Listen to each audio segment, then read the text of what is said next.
Hello, and welcome to episode 007 of the Sound Game Critique Podcast.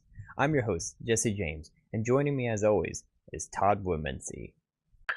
Good evening. And our permanent guest, Colby Profitt. Hello. You doing alright today, Colby? I'm doing great, man. How are you?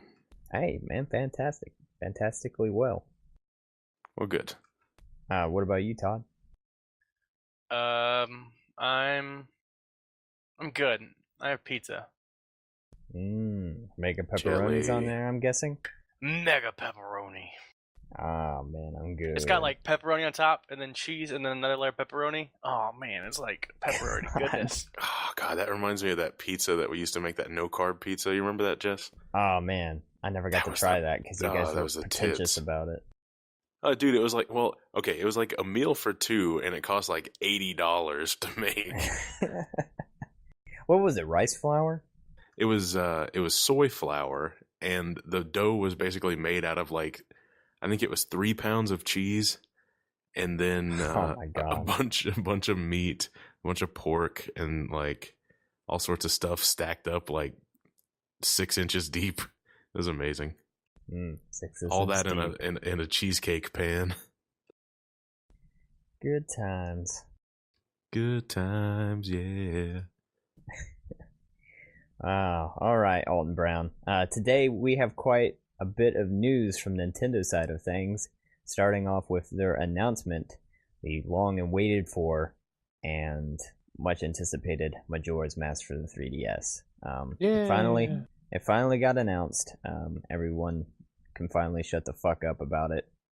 Everyone can Shut the fuck up. Stop throwing money at that 3DS screen for whatever reason. Don't get me wrong. I will probably buy it because I've never, like, I played a small portion of it. I got frustrated. Frustrated? Yeah, I got frustrated. I got frustrated, man. Is that like being frustrated but being fussy about it? Exactly. That's Aww. what, dude. That's exactly what I was referencing. Combining my words, man. I'm optimizing the amount of time for this podcast. I gotta get it out. By using contractions. And then we ruin it with our 2-minute long Exactly. discussion of you're frustrated. Right, yeah. Anyways, it's frustrating to deal with that with the mechanics, even though I do think it's clever, and then later on you can actually just rewind time and stuff, but I feel like Nintendo might tweak a few things with that, but as always... Yeah, hopefully, like they did with they did a few little things with the Ocarina of Time game, where they changed stuff up a little bit. Yeah, they messed around with the water temple. I know that. Yeah. That thing was annoying, so... Mm-hmm. They made the doors like color-coded and stuff, so that was really nice. Yeah, but I mean, it's pretty exciting. Like, I see the appeal in it, and I do think a game that was kind of swept under the rug. I feel like it's more accessible for people. I understand that it was kind of a rehash at the time, or using a lot of the same art assets, but it's still a very interesting. It's a very dark and creepy world, though. Like, it's very much a departure from all the other ones, or it's just like really creepy and dark, and at the same time, it is kind of a rehash, but it's a completely different retelling on those characters too. Yeah, it's a rehash mechanically. I'll say that. And obviously they intended for it to be creepy, but I don't think they expected it to be that creepy. Because like comparing that to Twilight Princess, which was like trying so hard to be dark, and it just ended up being just a not very pleasant experience. Majora's Mask just felt dark, very gritty, and just every character, it just was really gloomy. And I feel like now I'd probably be able to play it and enjoy it a lot more than when I did play it last. Yeah, now that you're not a babby. No, I'm not babby. I'll absolutely be buying Majora's Mask. I was pretty stoked whenever you texted me and told me. Yeah. Mario Kart 8 DLC finally got its for the first pack, has got its date, which is November the 13th. So it's not too far from now. they've kind of talked about some of the courses on there. They showcased the Excite Bike course, the F-Zero. They showed the little snippets. Mm-hmm. I'm excited. I love. Me too. I love F-Zero so much. Mm-hmm. Big fan of it. Definitely the Super NES version. You know what you're gonna have to do when we play Mario Kart 8 with that DLC, Jess? What? Show me your moves. Oh, I'll show you all my moves. And Todd. Wait, I already know your moves, baby girl. I know you taught me everything. Oh yeah, but they also showed a little bit of the Legend of Zelda map, which looked pretty interesting, and there was like a kind of like a very Japanese style level, which I don't know if that's a new one or an old one, but I think if I'm not mistaken, it's 8 courses for $8. Yeah, I think it's 8, and then it comes with like 3 characters and a couple carts. 8 or 6. It's 8. Now you've got me wondering. It's okay. 8 because it's 2 cups and each cup's 4. So right. Okay. Yep. Yeah. I mean, that's fantastic value, honestly. Yeah, and like the fact that you even get that sweet ass Link's like master cycle thing is worth it to me. I'd pay $8 for that. I really wish they would have made that the horse in Ocarina of Time. Forgive me, I can't remember its name. Epona. Yeah. There we go. Yeah, that would have made more sense, but it's still a pretty cool looking cycle. So. Mm-hmm. Yeah. Oh, I forgot. I don't think I mentioned it, but Majora's Mask is slated to release in spring 2015. So, very soon. That's still a while off. Well, I mean, that's pretty soon, honestly, for them. It's November. I mean, that's not. Oh yeah, spring is like after March, though. Yeah, but this is the first time it was also announced. So that's true. And also, that weird tactical action RPG codenamed Steam is getting released around the same time. It's such a weird, janky looking game. Everything is janky about it. The name, the aesthetics. Especially the concept. Abraham Lincoln is Charlie to your angels. Go. Or no, Bosley, I guess. Yeah, he would be Bosley. Wait, is it Bosley? Or Bosworth? I don't know. Bosley's the hair club. I know that. Yeah, but it's like this weird mashup of like it's weird because like Abraham Lincoln sends your unit to London because the Queen needs help, and like these weird alien creatures that are very Lovecraftian are attacking, and the mechanics of it looks awesome. Honestly, I don't know if you guys like looked much into it, but pretty much you have a certain amount of steam for each move of your character, and it's in third person for each character. And the cool thing about it is you can actually like move them around and be like, oh man, I don't want to move them there, so you just move back kind of where you were, and it puts your steam up and doesn't use it until you actually start till you confirm it basically or shoot something. And what's also interesting is you can save some of your steam for counterattacks. So if like the creature comes around, your character will auto attack with the steam he has, giving like a certain percentage of keeping killing their move, which was pretty cool. Show me your moves. It sort of reminds me of that.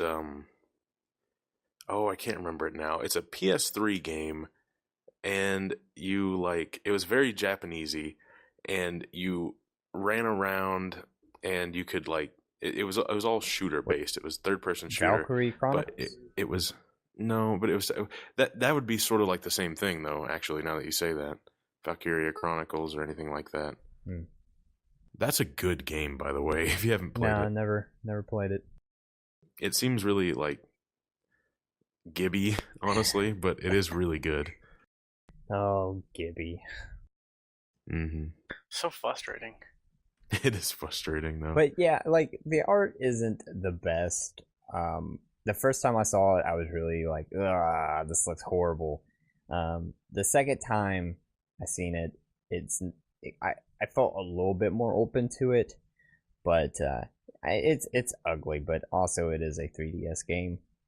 But it's not just that. Like the aesthetics of it's not very complimenting, and like I think it'll be a game that's going to work well with its mechanics. Hopefully, I think the guy that did Advance Wars is designing it.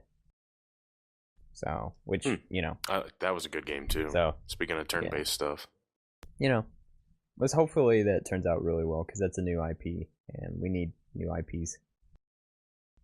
Yeah, I love me some. I definitely agree there. Yeah. Honestly though, like I haven't really felt like that big fatigue that I was feeling a couple years ago, where I was like, "Oh man, nothing's original, nothing's new anymore." Mm. Like it. I mean, obviously, there's a lot of sequels still, but for the most part, well, it's kind of weird because like that whole argument always centers on Assassin's Creed because obviously there's like or Call of Duty because there's like 3 games a year and it's just all the same crap. But at the same time, like Ubisoft has put out an exorbitant amount of new IPs comparatively. But they all kind of are okay, but then when they find that one IP they want, they just nail it like over and over again every year. Yeah, like Assassin's Creed. Like I mean, Watch Dogs could have very well been that if it was any good. Yeah, which thank God. The concept of it looked really cool, but it was just a big flop. No, I mean, the concept looked amazing. That's why everyone was even interested in it, Yeah. And the gameplay that they showed off looked good too, but I don't know how they were running that because, I mean, like, I was running on my 770s and it was still like 30 FPS and dropping. Well, poorly. Have you seen the videos of how the Grand Theft Auto 5 is going to run on the PS4? And oh god, and the PC and like the first person and stuff looks incredible. Yeah, absolutely incredible. I'm really stoked actually for that. Like, I'm okay. So I know me and Colby. I don't know about you, Todd, but we jumped out and bought it. Obviously, it's GTA 5. I'm a big GTA fan. Been playing them since 3, which honestly, that's arguably one of the best ones anyways, and they're all good, honestly. But I think a lot of people's favorites was San Andreas, honestly. Well, hell yeah, because it was like, I mean, Vice City had a much cooler story, but the amount of content and the scope of it on the PS2 was just like, whoa, this is impossible. Do you know how many hours I spent on a damn jetpack going through that fucking woods looking for Bigfoot? Do you know how much? I would get on my computer, I would, go to one of the GTA forums that I was currently like glued into, like, hey guys, it is because it was always military time, so it was like 1709 or something like that. Is it the Bigfoot supposed to be here? And like, that's all I would do, dude. I would hunt Bigfoot every day, just on the clock, nonstop. I had so much fun with that game, though. Like, there's so much to do on that. I played Grand Theft Auto 5 on the PS3, and I thought it was fucking amazing. But I stopped playing it because it was on PS4 and PS3 and the PS4 came out, and I just have a hard time going back to the PS3 whenever I have a PS4 sitting here. So, I mean, that's silly, but now that it's coming out for PS4 on the 18th, I'm definitely going to grab it for the PS4. Well, back to what I was... No, that's understandable. Back to what I was saying was, I'm a big fan of GTA series, but when I got 5 on the PS3, I was happy. Obviously it wasn't the graphics aren't the worst, but obviously they're dated on the PS3, and I can't play anything in 30 frames per second. I can't. And it was just spoiled, really. Gold spoon, but still, like, it was unacceptable, and the fact that it barely would run at 30 frames per second even because it dipped a lot. Mm-hmm. And the pop-in and stuff, just... Yeah, it was unbearable. And I probably played, good 15, 20 hours. And I didn't even complete the campaign. I got extremely bored. The online was just... I did not enjoy it. I just couldn't get into it. Not to mention the load times to even get into online was ridiculous. Oh, God, yeah. I wonder why that is, because there's other open world games that load just fine, but for whatever reason, Grand Theft Auto has always been just like, oh, well, all right, I'll start up the game, then go to school, and by the time I'm back, it'll be loaded, maybe. Or Maybe. like go work or, take a 3-hour bath. Yeah, well, I mean, I understand the initial load and everything, and that takes a while, and that's okay. But GTA 5 took forever to load from the very beginning, and then when you tried to go online, I was literally, I think, a 5-minute wait. That's a long-ass time to wait for a load screen. Yeah, I didn't do online, actually, for for GTA 5, because I didn't feel like dealing with the long load times. Yeah, well, they tried to make it more like an MMO, but I really felt like it just fell short. Like, Red Dead, it should have been more like Red Dead Redemption or... Well, let's just get it straight there that every game should be more like Red Dead Redemption. That's true. Just go ahead and put that out That's there. true. But it should have been more focused like how its multiplayer ran. But it was more like, oh, we're going to just throw you into a random game and you can't do your own party mode and you can't like single out your own section. You have to constantly be playing with other people that you don't want to play. Like when I got GTA 4, but that was my favorite thing, was to be able to just do my own private, mode, and all of like me and like 5-10 friends just goof off on there, and I didn't want anybody else involved.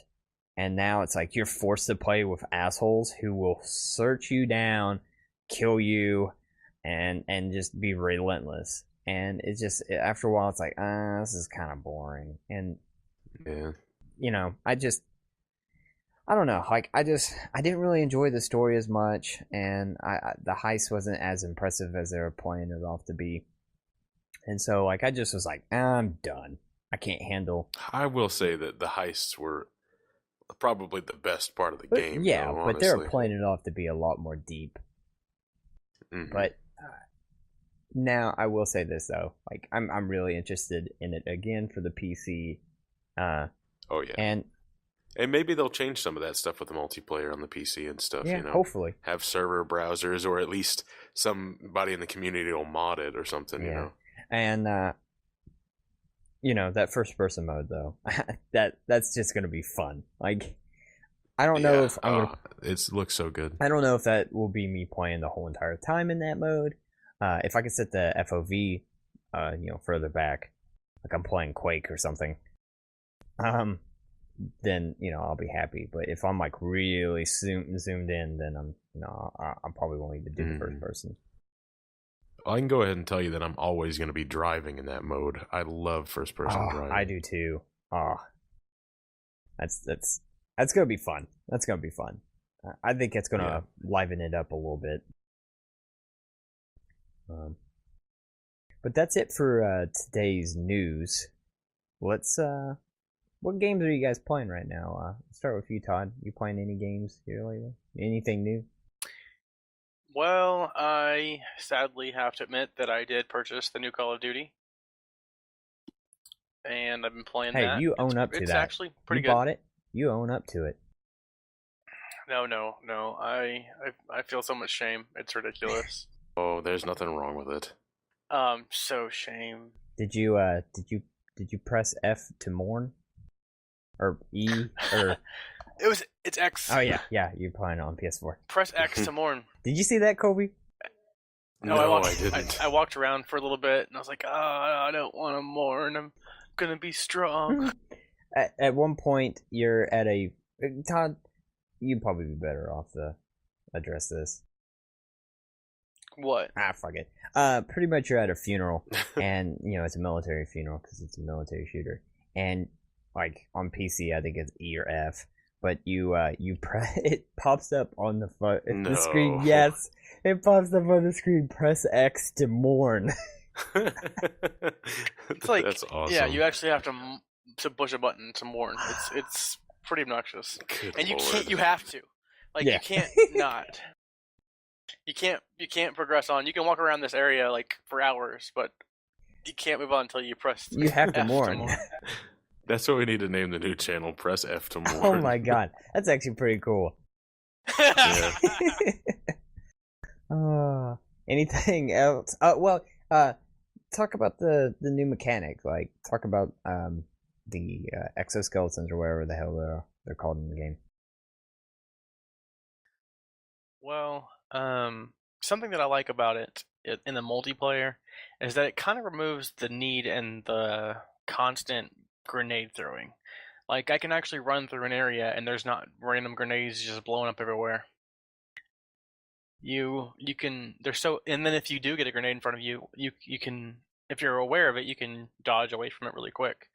I mean, it's very fast paced. I've seen some people say that it's even faster paced than Titanfall. Yeah.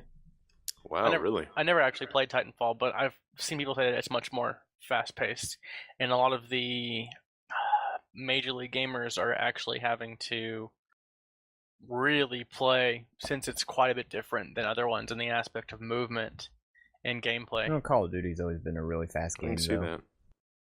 Yeah, but it's Wait, what? I've played a lot of the Call of Duties, but it's faster. Like it, I mean, What do you mean? What, Colby? Are you being serious that it's Yeah, fast? yeah, it's pretty. It's not like Quake fast. Compared to what? Oh, okay. It's probably one of the more faster first-person shooters. I can agree faster, with that. like modern, like military first-person shooters. Yeah. But when you got a game like Quake or like Unreal, those games have not or... existed for like 10 years. They exist. They haven't held. Quake Arena is still a thing. Quake Okay. Live. I'm talking about something that's gotten released within the like past 5 years that's had a steady, like as in like hundreds of people playing, not like 10 people. It's faster than Arma. Yes. Well, yeah, obviously it's faster in Arma. It's faster in Battlefield. It's your fastest like modern day military shooter. You have like a boost basically that you can boost left, right, and back, but you can only do it like once or twice, like every like 10 seconds. It has to like refill, and then everything's a double jump. You can basically everyone has a jetpack, but it's not like a hover jetpack. It's literally just a jump forward. I really feel like this is like pretty similar to Titanfall. To Titanfall, yeah. I mean, I never played Titanfall without the robots. I never played Titanfall, but I think a lot of people were saying that it was gonna be a lot like Titanfall. But I've also heard people say that now that they've got it, they don't feel like it's. I mean, there's similarities, but they don't feel like it is Titanfall. No. I don't know the differences, to be honest, so I wouldn't be able to really. It seems like it's almost like, from what I'm hearing, it's like it is to Titanfall as Shadow of Mordor is to Assassin's Creed. You know what I mean? Just like sort of a mix up, not necessarily a reskin, but What about you, Colby? To be completely honest, I really have not played any new PC games or anything this week. I've been super busy this week, and really only played like a few mobile games, honestly. I played this one little game called Retry. Wait, mobile games are not video games. Oh, they're video games. Yes, they are. We will not discuss mobile social games. Oh, it's not like he's playing like Farmville. He's I'm not playing a cow clicker. I'm just being. Did you say a cow clicker? Oh. A cow clicker. That's a fantastic term. I've never heard that. Cow. Mm-hmm. Yeah, that's like your Farmvilles and your like all your other stupid little city builder things like the Simpsons Tapped Out or whatever. Yeah. You know what I'm talking about? You're a real gamer. Yeah, but now there's this thing called Retry, and you're like this little plane, and you have to go through the levels with the least amount of like fuel used, basically. Yeah. And I got to like 15 levels because I'm like, oh, this is really fun. It was really challenging, and you had to like set up the courses right to get all the challenge medals and stuff. And then it gets to a point where you have to buy microtransaction shit to even have a chance. So I'm like, well, I'm done with this game now. Yeah. Not giving you any more ad revenue. That's always disappointing. That's really is a pain in the ass, honestly. Yeah. And I actually praised it because to get a continue from a certain spot, you can either spend a coin, which you can find in the levels, or you can watch a video ad if you don't have any more coins, which that's not too bad because like the mobile ads are like 5-7 seconds. And like, you know what? That gives them a little bit of money and it makes me wait a little bit instead of having to go back and get a coin. I don't care. That's pretty clever, I think. Dude, but I just wish everything was like, or pay $1 and get the whole game. Like, I want a lot of the mobile stuff to go back to that. Yeah, if only. And not just like $1. Like everything has microtransactions now. Yeah, it's aggravating. I actually look on like best paid to look for any sort of mobile games that I get now because I know they won't be like that for the most part, you know. So it's my turn. Hey, what have you been playing, Jesse? Since no one's gonna ask. Yeah, obviously. I've been putting a lot of time into Fantasy Life. That game has ate any extra time that I've had. It's just consumed it. It is literally the best single player MMO that I've played in a long time. Or single player MMO. Like it's very grindy, but I enjoy the grind on it. Like usually MMOs, I'm just like, oh fuck, I just want to. Like it's like a good. You talking about RPGs, maybe? I mean, yeah, it leans more towards RPG, but it has a lot of your grinding elements, collectathon type, like RuneScape, of just going around and stuff. But I really enjoy it. Like I love all the little lives. That's what they call the classes.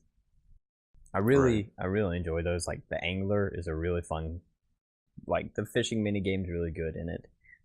You get like a little.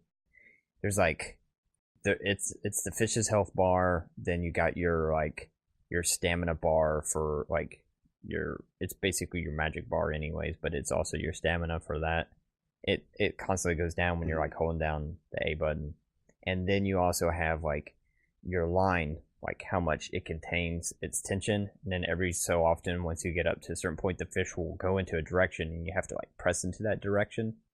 And yeah, that's literally every fishing game. But I was expecting it to be more like Animal Crossing, where you throw the line in, the fish pulls it under, and you hit A and it pulls it up. So it's a little deeper than what I thought it was going to be. And it's really cool because you get, there's like big rare fish and they give you a really good challenge. And so those are fun. Like the combat's pretty basic and generic, but that's also not the focus of the game. And I really like it. Like it's I didn't want anything complex. And it really fits that mood. Like it's a really good, I just want to sit around and just kind of run around and do like 1,000 quests and just like collect things. Like it's really itching my collectathon. Like I'm just like, every time I go into a new area and everything spawns in the same places. So, I mean, it's not like procedure in that way. You just jump in and you're like, oh, I'm going to collect a bunch of, hillweed and like all this stuff. And you just run around and collect it. So it's really enjoyable. Yeah. And I mean, I could talk about that for hours, but it's really good. I've been also been playing a little bit of Binding of Isaac Rebirth, and that's fantastic and terrifying. It's got that vibe again, like the first Isaac. After a while, you're like, it's not that. It's got a real creep vibe to it. Yeah, it's just deeply disturbing, honestly. I've been enjoying that, but other than that, that's about it of what I've been playing. So that sounds good though. Well, I think that's it for today's podcast. We need to cut it a little short.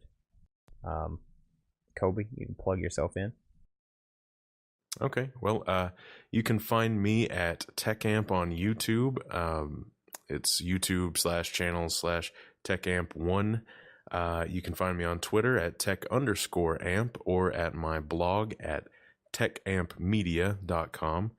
And I think that's about it. But all right. Yeah, that's it for me. Sorry. And you can contact Todd at his house. At his house. Here's his address. Just go Jesse, visit him. If you make it all of me, just message Jesse, because I ain't got time for that. Somewhere in deepest, darkest Texas is where Todd lives. The deep recesses of Texas. As always, we appreciate the views. If you like the podcast, give that sucker the good old like treatment. I post a wealth of stuff like the weekly podcast, gaming recommendations, and I always say some new content, but I haven't done it yet. I promise to get some out soon. I'll be posting a recommendation here soon in a couple weeks. Pretty excited about that. If you want to check out more of the stuff, there's a billion ways to do so, such as our website at soundgamecritique.com. You can follow us on soundcloud.com/soundgamecritique. You can also subscribe to us on youtube.com/soundgamecritic, or you can download through your podcast app by searching Sound Game Critique and then subbing to us. It's pretty simple. And, we love it. I'd rather use simple stuff, very guys. simple stuff. I'd rather you subscribe to the YouTube channel for right now anyways, though. That and SoundCloud. Apparently, it's very simple stuff, guys. So It is. It's just simple as.